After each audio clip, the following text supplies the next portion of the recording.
Olá, seja bem-vindo. Somos a Igreja Verbo da Vida de Campo Grande, no Rio de Janeiro. E você ouvirá agora uma mensagem da Palavra de Deus. Desde que ela transforme a sua vida.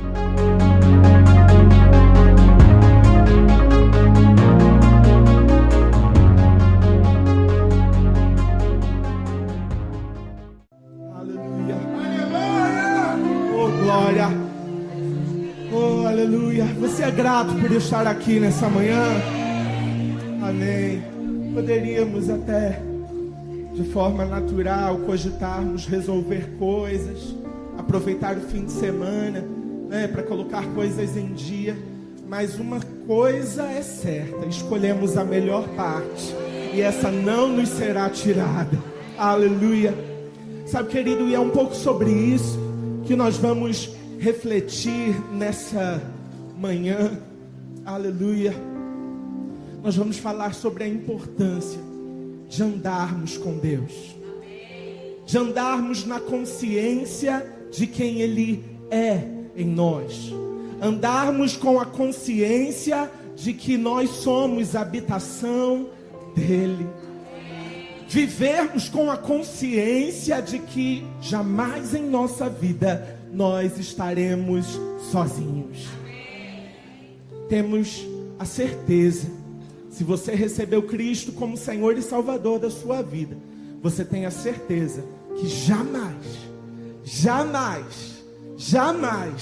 você estará sozinho. Aleluia. Sabe, querido, e a gente pode ver isso, a gente pode perceber a intenção inicial nos planos de Deus desde o Gênesis. Em Gênesis, no capítulo 3, no versículo 8, o tempo verbal que é utilizado nesse versículo dá a gente a entender que quando Deus criou o homem, Ele tinha uma prática, Ele tinha uma rotina, que era descer e vir passear com a sua criação, andar com o homem, passando um tempo de muita qualidade com esse homem. Sabe, querido, será que nessa manhã a gente pode imaginar o que seria isso se nós estivéssemos naquele lugar, nós estávamos ali, de repente, não sei, aparando as plantas do jardim, e daqui a pouco aquela presença começa a encher esse lugar. Algo que olhos humanos jamais viram, algo que a nossa mente nem consegue captar, mas você sabe que quase que como um aroma, como luzes, algo que enche a atmosfera, começa a se apresentar naquele lugar, e aquilo, até me sinto constrangido de falar aquilo, né? Mas aquela presença inunda aquele lugar, e o homem começa a viver e experimentar daquela presença. E a gente sabe que o pecado de Adão privou o homem de viver essa realidade. E em seguida o pecado ele foi se alastrando pela humanidade. Os sistemas humanos eles começaram a se corromper.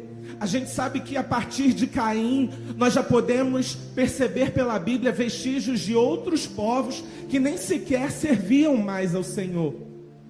E ali pela 7ª geração, depois de Davi, a gente vai ver na Bíblia a presença de um homem. Em Gênesis, no capítulo 5, vai falar muito rapidamente sobre esse homem.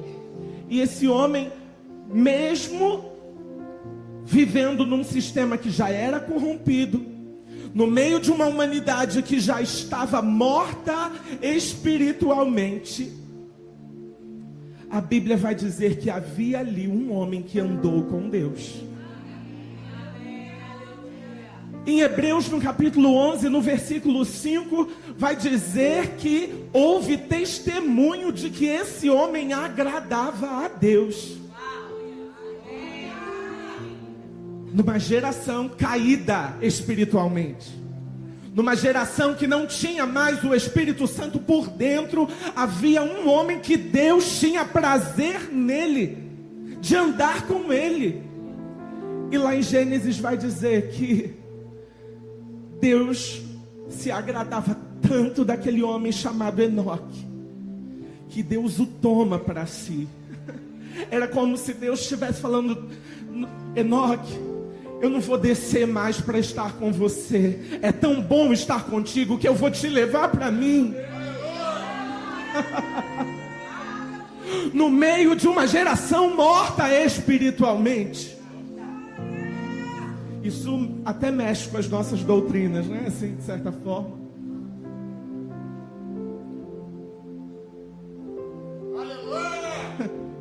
E eu começo a pensar sobre qual era a profundidade desse relacionamento, ou qual era o estilo de vida desse homem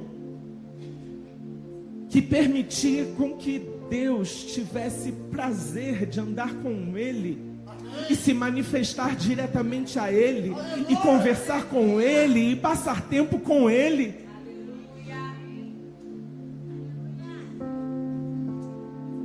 Sabe, isso começa a fazer com que a gente comece a olhar para a gente e falar, e a gente começa a fazer uma autoanálise, e a gente começa a concluir que de repente a gente pode começar a fazer alguns ajustes para que a presença de Deus nos cerque dessa forma tangível como experimentamos aqui nessa manhã, mas não apenas em momentos específicos, mas ali no nosso quarto, onde estamos rendidos ao Senhor. Aquela atmosfera muda e toma o quarto, e você ou começa a rir ou começa a chorar de alegria, mas sei lá, é tomado por essa presença. Sabe, querido, eu tenho certeza que algum dia você já provou disso, e eu quero que você traga isso à sua memória e diga: Senhor, eu não quero que isso seja apenas experiências do meu passado, mas eu quero provar disso todos os dias da minha vida. Sabe, no meio de uma geração corrompida e perversa, como diz a palavra, nós não vamos degradar a nossa vida. Nós não vamos abrir exceções no nosso modo de viver, no nosso modo de pensar. Nós não vamos afrouxar as nossas rédeas, mas nós vamos ser incansáveis em sermos achados agradáveis aos olhos do Senhor, de maneira que a sua presença se sinta confortável, não apenas para estar dentro, porque eu estou falando de uma atmosfera, de algo que se manifesta por fora, algo de quando você entra no lugar o ambiente muda, algo que quando você abre a sua boca para dar uma opinião, as pessoas acolhem aquilo com mansidão e reconhecem em você uma autoridade que não é normal e não é mesmo, porque tudo que fazemos, tudo que vivemos e experimentamos não é por nós, mas é por Ele, é por causa dEle, é para Ele.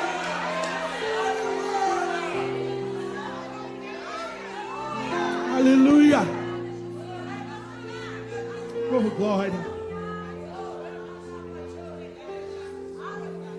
E a gente sabe que Jesus, Ele vem se apresentar de maneira que Ele quer abrir caminho, e de fato Ele abriu, para que aquilo que acontecia no Éden, ou para que aquilo que Enoque experimentou, não fosse algo único, uma exceção, mas que pudesse ser a nossa realidade diária.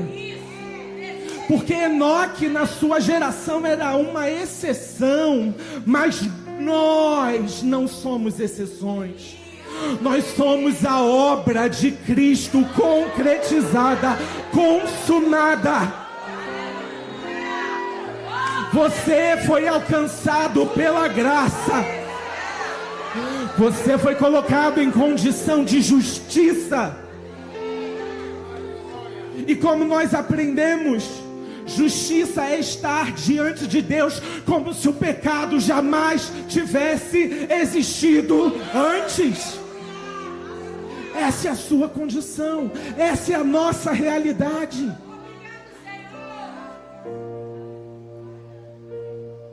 E assim, nós podemos, conscientes dessa realidade, nos achegarmos confiadamente ao trono da graça. E mais uma vez eu convido você, trago de volta a reflexão. Quantas vezes na nossa vida diária, no nosso cotidiano, seja no meio das circunstâncias, num dia bom, num dia mau, nós estamos nos lembrando de que podemos confiadamente acessar esse trono da graça. Porque às vezes o dia mau lembra a gente, né? A gente está passando aquela circunstância e a gente se lembra, eu tenho um bom pai. Sabe, mas você não precisa estar no dia mau para provar da graça de Deus. Você não precisa estar passando na moenda de Jeová.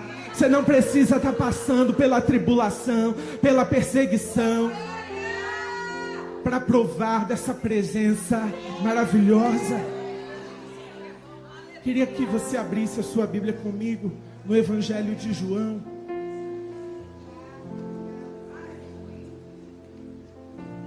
Aleluia. Capítulo de número 17.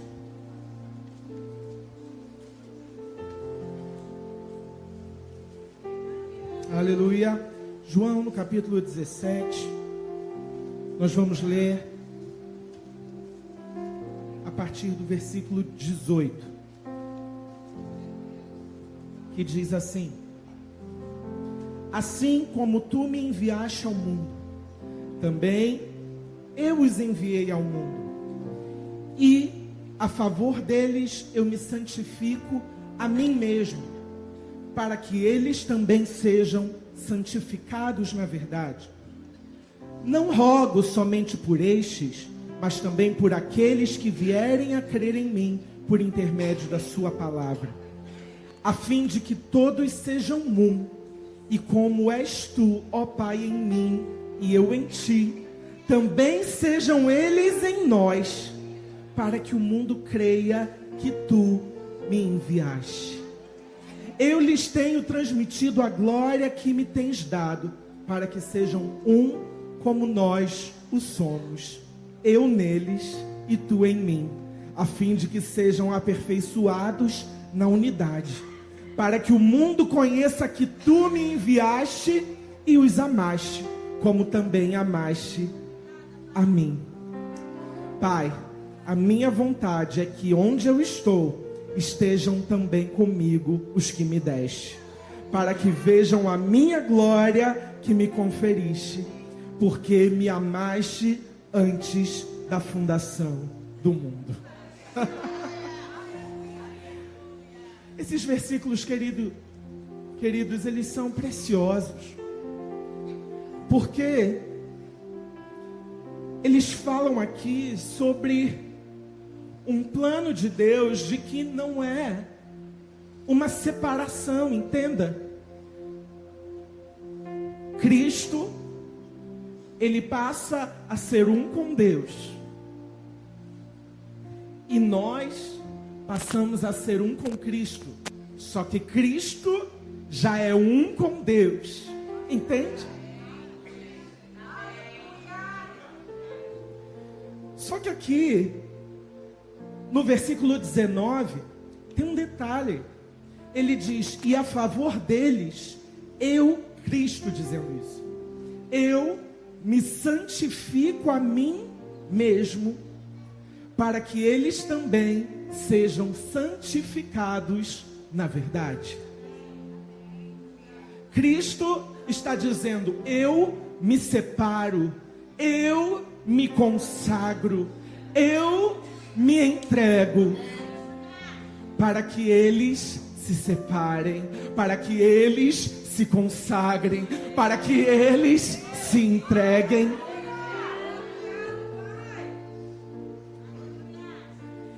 E vai dizer que nessa experiência nós passamos a ser um entre nós, um com Cristo, um com Deus. E quando nós somos um com Deus, que é amor, nós passamos também a conhecer o amor de Deus e a experimentar desse amor na nossa vida, porque esse amor passa a estar derramado em nós, porque se o amor está em Deus, o amor está em Cristo, o amor está em nós.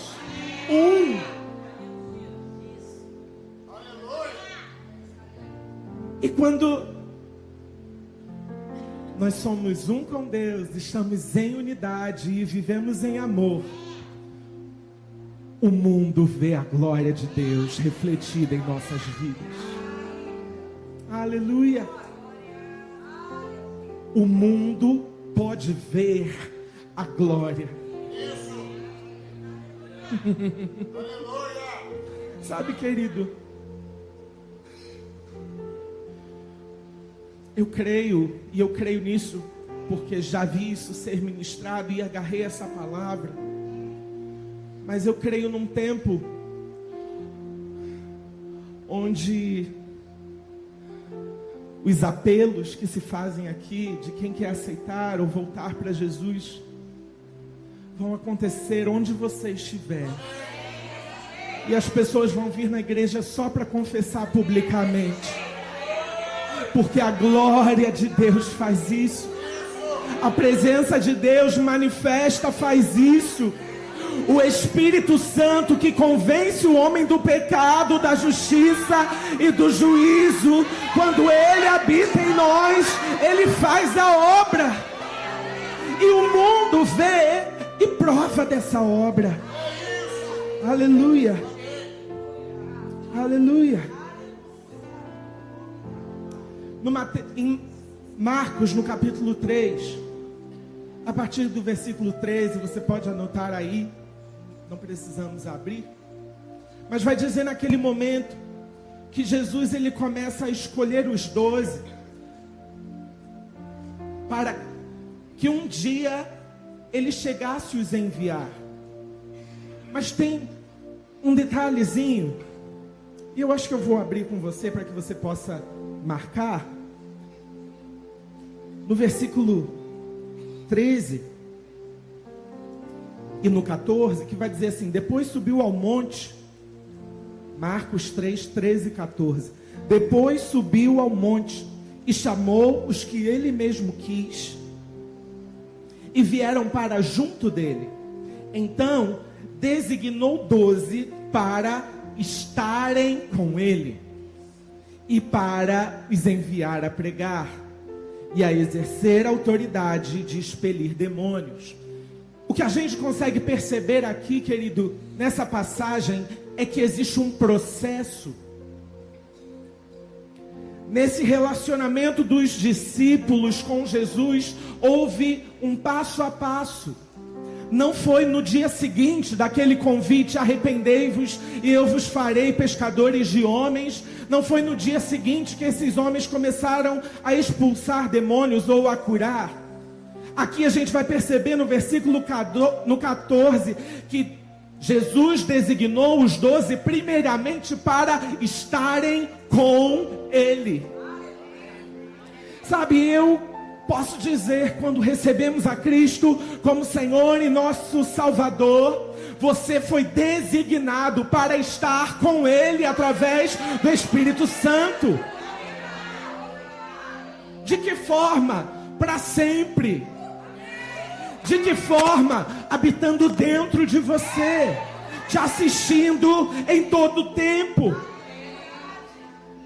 Então o Espírito Santo te faz acessar a mente de Cristo e você pode estar com Ele todos os dias. Sabe, eu de vez em quando trago esse exemplo. Às vezes a gente tem a impressão de que se a gente vivesse nos tempos de Jesus, a gente seria cristãos melhores, a gente seria pessoas melhores, porque a gente pensa que talvez a pessoa de Jesus ali poderia nos constranger a querer, mostrar resultados e termos uma vida mais ajustada. Querido, mas eu quero te dizer que ver Jesus é como estar com uma doença e segurar bem forte o remédio. Não, o remédio só faz efeito na medida em que você coloca o remédio para dentro. Aqueles discípulos viam Jesus de longe, mas os seus pensamentos, as suas falas, aquilo que eles pensavam e faziam quando ninguém estava vendo, continuava lá. Mas quando Jesus liberou a presença do Espírito Santo, Ele possibilitou que em todos os momentos, não apenas quando se estivesse fisicamente com uma pessoa, mas todos os dias, assistidos pelo Espírito Santo, na presença dessa companhia que te guia a toda a verdade. Em João no capítulo 14, no versículo 16, vai dizer que Jesus, Ele rogará ao Pai para nos dar um outro Consolador. E a gente sabe que esse outro Consolador é igual, da mesma espécie que Jesus. Jesus estava dizendo ali, olha, eu vou para o Pai, mas vocês não ficarão órfãos. Vocês não ficarão desassistidos. Vocês não ficarão carentes de assistência, carentes de conselho, carentes de repreensão, de exortação, de consolo, de ajuda, de edificação. Porque esse outro Consolador estará com vocês para sempre, até a consumação dos séculos. Sabe, a prova disso é que a gente vê, por exemplo, lá naquela passagem de Marcos, no capítulo 3, o nome de Filipe, escolhido para ser um dos 12, passando 3 anos com Jesus, vendo o que Jesus fazia, entendendo ali como Jesus pensava, o olhar de Jesus, a misericórdia de Jesus, a mansidão de Jesus. E Filipe vai dizer nessa passagem de João, no capítulo 14, que Filipe, depois de todos esses anos com Jesus, ele vira para Jesus e fala, Jesus, mostra-nos o Pai.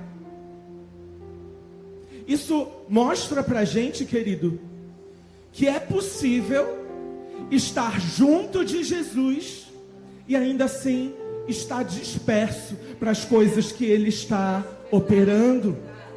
Porque Jesus, Ele vai dizer, Filipe, como você está comigo em todo esse tempo e ainda não entendeu, e fala, mostra-nos o Pai. Filipe, quem vê a mim, vê o Pai. Amém.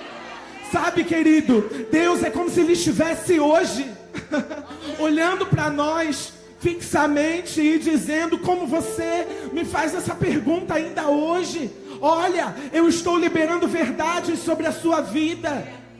Sabe, você pode vir à igreja todo domingo de forma religiosa, por achar que isso vai fazer da sua semana algo agradável, mas ainda estar à parte daquilo que Deus quer fazer no seu povo e através da sua igreja. Mas você hoje pode tomar um posicionamento e dizer, Pai, eu não quero estar à parte daquilo que você está fazendo, mas eu quero ser participante, eu quero estar ativo, eu quero ser cooperador na tua obra, daquilo que você está fazendo na minha cidade, no meu bairro, na minha geração. Eis-me aqui. Aleluia.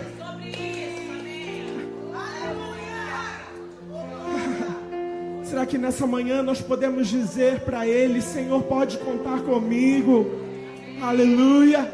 Senhor, pode contar comigo. Aleluia. Para que a gente não viva de forma dispersa, aquém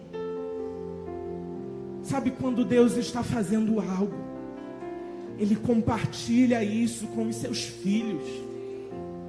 E de tal modo que em João, no capítulo de número 15, Jesus ele vai dizer: olha, eu nem chamo vocês de servo, eu chamo vocês de amigos, porque o servo não sabe o que faz o seu Senhor.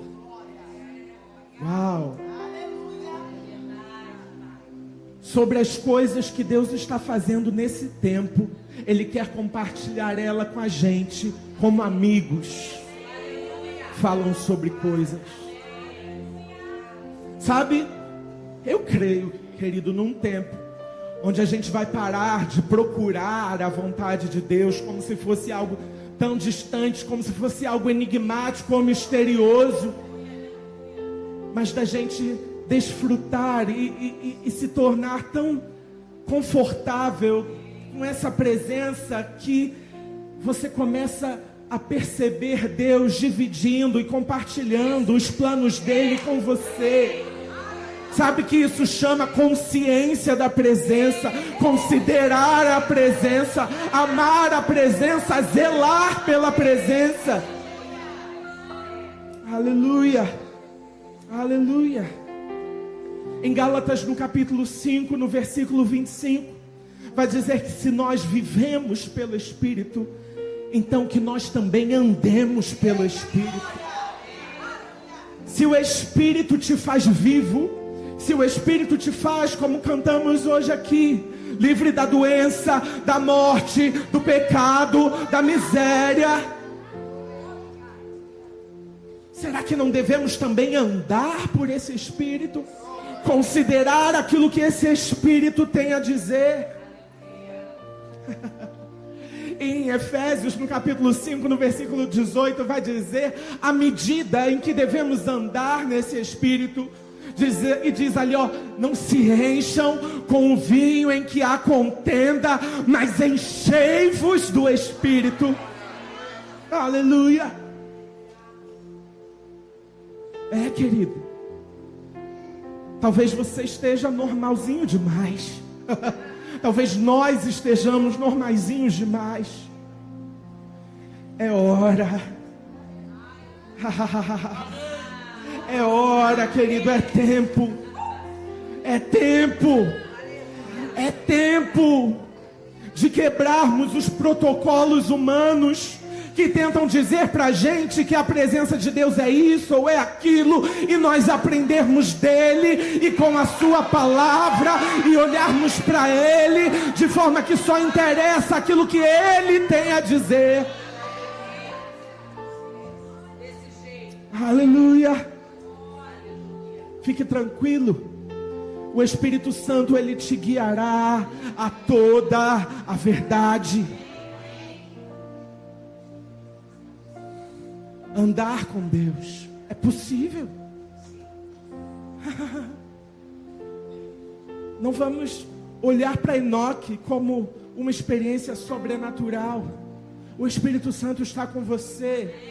Você pode ser achado agradável a Deus, de maneira que o Espírito Santo se manifesta onde você está. Aleluia. E talvez agora eu vou continuar falando sobre andar com Deus. E nós já vimos aqui, queridos, que nós temos o Espírito Santo por dentro. E que nos nossos momentos mais difíceis da nossa vida, você vai ter sempre a pessoa desse Espírito Santo para contar, para te assistir na sua fraqueza. De forma que esse Espírito ele intercede por você como que com gemidos inexprimíveis, orando a perfeita vontade do Pai e tudo mais. Mas sabe, o Senhor trouxe uma nota ao meu coração nessa manhã sobre como nós também podemos andar com Deus na medida que a gente se associa com pessoas cheias de Deus. Sabe, querido, o Espírito Santo, ele precisa se sentir à vontade nas nossas rodas de conversa. Sabe, a gente não pode ter uma roda de conversa onde o Espírito Santo não esteja se sentindo bem para estar ali conosco.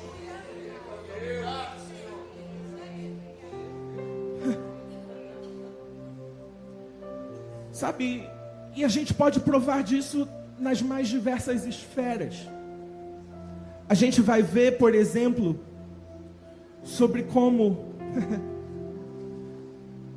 o profeta Natan, por exemplo, se chega até Davi. Ele diz: Rei, quero te contar uma situação. Pense comigo, um homem que tinha muitas ovelhas foi receber uma visita e precisava ali dar um jantar e quis matar uma ovelha para oferecer ali naquele jantar. E aquele homem rico, ele olhou para o seu vizinho que tinha uma única ovelhinha. E esse homem tomou para si a única ovelhinha daquele homem. E Davi, ouvindo aquela história, se enfureceu e disse: vamos matar esse homem. E Natan, com a sabedoria de Deus, ele disse, Natan era um profeta, e disse: pois bem, rei, esse homem é você. Porque Davi havia mandado Urias para a guerra, para ficar com a esposa de Urias, Betseba. E naquele momento, ouvindo aquilo, Davi se prostrou, se arrependeu. O Senhor o perdoou, mas Natan foi claro de que a família de Davi teria consequências graves por aquele ato que Davi tinha feito. Então Davi não foi livre da consequência, mas Deus o perdoou. E eu fico pensando sobre como nós podemos ter conexões divinas, que na hora onde a gente está começando a sair da rota, nós não vamos ter pessoas que dizem: vai, faz isso mesmo, tenha pena de você, faz o que você quer fazer, o que importa é você ser feliz, o que importa é você fazer o que você quer. Sabe, nós precisamos de pessoas que com sabedoria, que com amor e com cheio da autoridade de Deus possam dizer: olha, você está errado, volta para o caminho, se arrepende.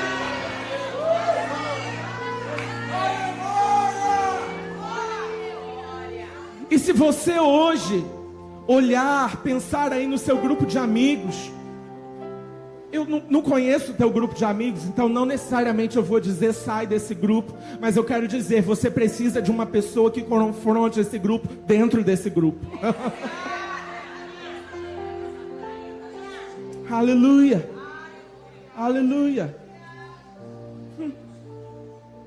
Sabe, querido, você andando pro abismo, falando mal de pessoas, pensando errado sobre a igreja, pensando errado sobre o corpo de Cristo, e está cercado de pessoas que dizem: é isso mesmo, vai em frente. E aí daqui a pouco você cai do abismo e elas ficaram no mesmo lugar. Você anda com Deus na medida que você anda com pessoas cheias de Deus. A gente vê situações simples. A gente pode ver, por exemplo, Moisés e Jetro. Sabe, Moisés, homem que tinha um Espírito Santo sobre ele para governar Israel. Naquele tempo, em Israel, não tinha ninguém numa patente maior que a de Moisés. Mas quando aquela situação de gestão começou a sair do controle, Moisés foi ouvir o seu sogro. Sabe, querido, talvez a gente pode reconhecer como nossos pais, familiares, pessoas estão cheias de Deus para nos dar conselhos. E por mais que às vezes aqueles conselhos não pareçam aquilo que a gente quer fazer, mas às vezes eles estão cheios de verdades divinas. Eu não conheço a sua família, eu não sei se de repente esse é ou não é o seu caso, mas eu quero te dizer, existe Deus em conselhos através de pessoas. E você precisa estar sintonizado com Deus para perceber quando Deus está te comunicando coisas. Sabe, querido, porque às vezes nós estamos tão imersos em situações que nós precisamos de pessoas que estão do lado de fora, olhando o problema e possam dizer pra gente, olha, vai por aqui. E aí é que na verdade eu entro onde eu gostaria de falar. Sabe, querido, eu vou compartilhar uma questão muito pessoal minha com você.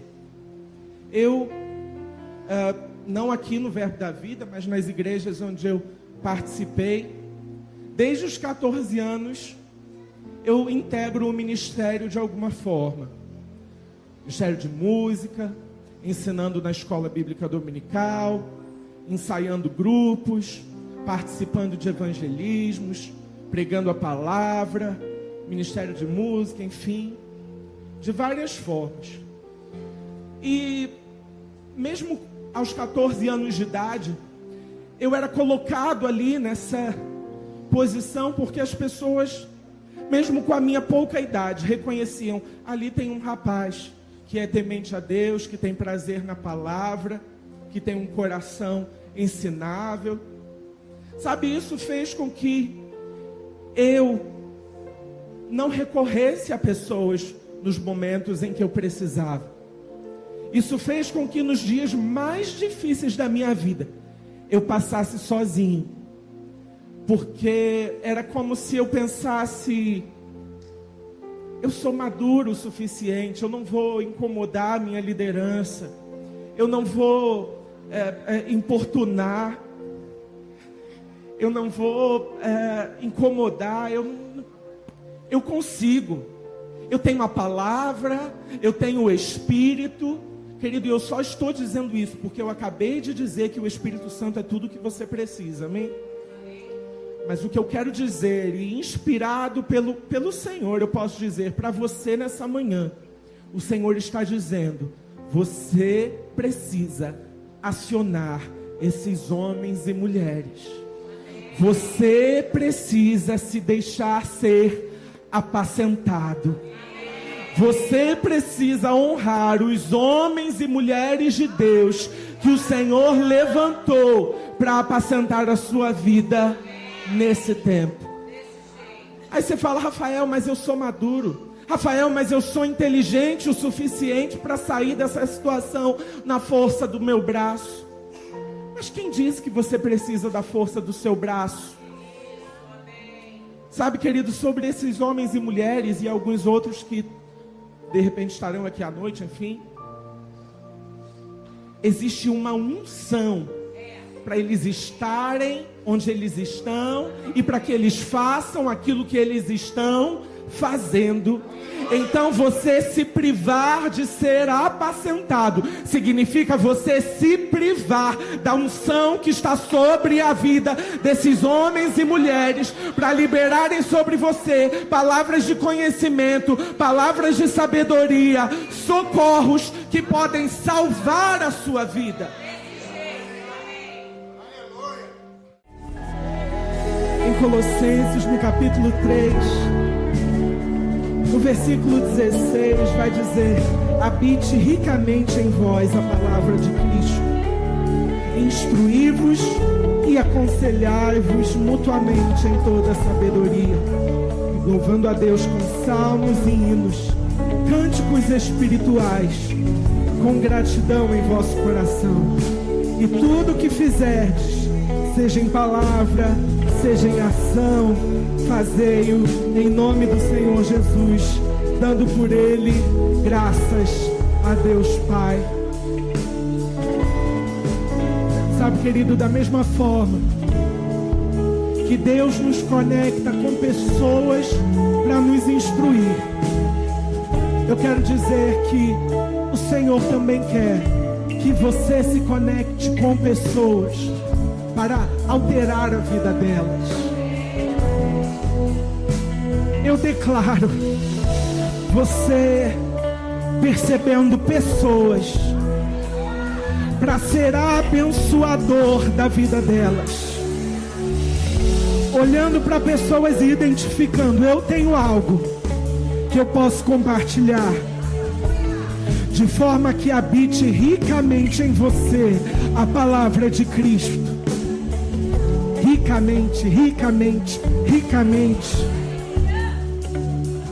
Em Mateus, no capítulo 28, no versículo 19, Jesus diz: ide, fazei discípulos em todas as nações. Sabe, nós fomos feitos discípulos de Jesus, conectados com essa presença, começamos a andar com essa presença, mas o Senhor está nos chamando para compartilharmos dessa presença com outras pessoas, instruindo, aconselhando mutuamente, através da palavra, com salmos, hinos, cânticos espirituais. Algo muito precioso tem sido colocado nas nossas vidas e nós não vamos desperdiçar. Tem algo para esse tempo, para essa geração, para essa igreja, que o Senhor depositou em você. Use isso. Tudo é para a tua glória. Diga: tudo é.